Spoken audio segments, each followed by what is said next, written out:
How do I extend forgiveness in the midst of divorce for both myself and my ex? Wow. Definitely a big problem in our society today as people are, as we talked about just last week about how it's easy to get out. But how do you extend grace and forgiveness in the midst of, if you're going through that? Matt. Oh, You're pondering something. I am. I'm going to interrupt it. It's just the thought. It's the thought of what divorce is. What does it mean to us?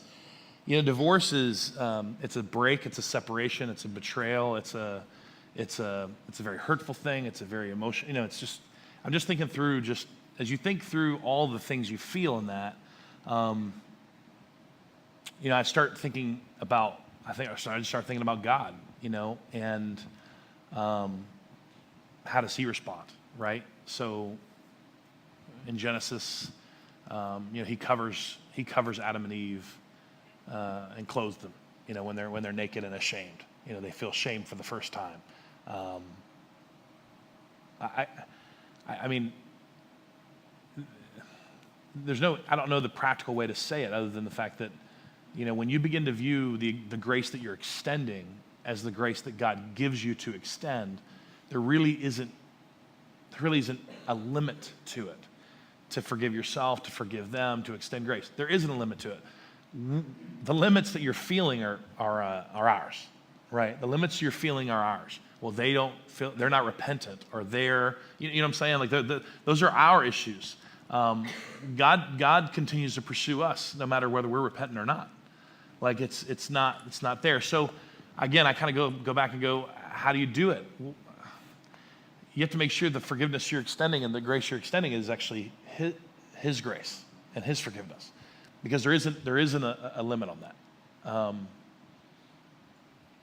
That's way existential. It wasn't helpful at all. I'll weigh in on No this practical. one. Give a 1, 2, 3 step. Go ahead. Well, having been divorced, Yes. so I'll have a different Okay.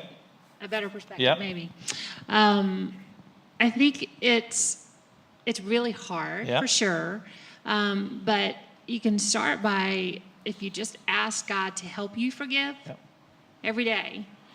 You may not feel like it, and it may take a long time, but if you sincerely pray and ask God, please help me to forgive this man, this woman, my ex, for whatever, He'll get you there. It'll take time, but He'll get you there. I mean, you just got to ask for it every day and look for Him in the other person. And maybe you don't see it, but if you can look for it, ask Jesus to reveal Himself through that other person, that will definitely help lead you down that road. Help you love. Help you extend love, Yeah. right. Yeah. And grace. Any other thoughts? I would just maybe add that the real issue becomes a resentment that we Yeah. have and that we harbor in our hearts, and a bitterness that we harbor because we've been wronged. And so the forgiveness, whether it's divorce or anything, it's letting go of that resentment. It's making a conscious choice that I am going to choose to allow myself to heal from the resentment, the bitterness, the unmet expectations, and I'm no longer going to allow you to control that part of me. Because forgiveness is truly a choice. It's not saying that what they did was right.